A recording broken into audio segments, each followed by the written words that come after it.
Most people seem to think of films like Star Wars or the Texas Chainsaw Massacre as lesser forms of art than psychological dramas. Why is this? I was watching Hellraiser the other day, and it got me thinking. The film was written and directed by Clive Barker, one of the greatest living writers, and adapted from one of his own novellas. Why is such a literate man writing camp dialogue and shallow characters? The answer is that the scope of his vision requires sacrifice.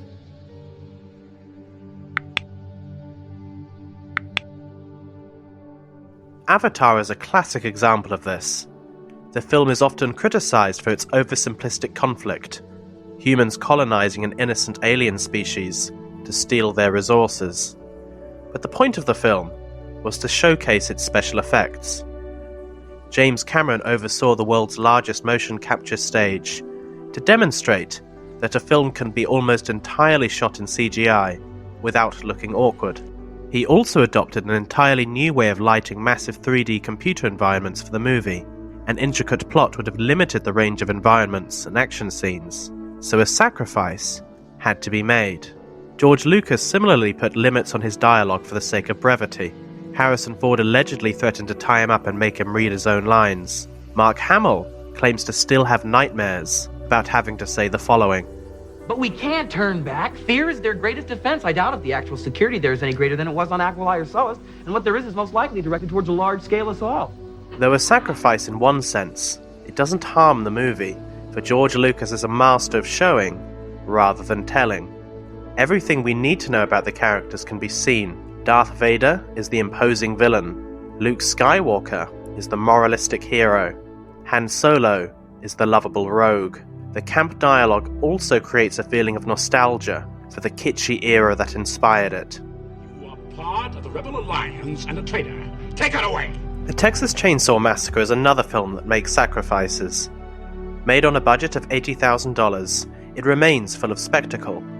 While other filmmakers might have opted to constrain themselves, Tobe Hooper was prepared to give up realism for grittiness. The bones may not look real, and the violence doesn't appear to leave an actual mark, but it calls on us to use our imagination. We become invested in the story because we're part of the process of making it believable. What's more, the cheapness of the film only adds to its ambience of deprivation. Hellraiser, on the other hand, has extraordinary special effects. It makes use of stop motion to show a corpse being graphically reconstructed, and such lengths were taken with costume that actor Doug Bradley couldn't see out of his contact lenses. What Clive Barker sacrifices is characters. They immediately accept extraordinary events, are either wholly good or wholly evil, and step mindlessly into danger. This is to make room for an array of colourful characters and catastrophic events.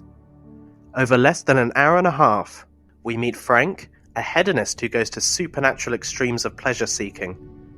Julia Cotton, a murderer so enamored with her lust that she offers her husband's skin to an undead lover. Pinhead, the leader of the Cenobites, a team of sadomasochistic entities. A hellish being called the Engineer, and a demonic merchant who collects his wares with a skeletal dragon.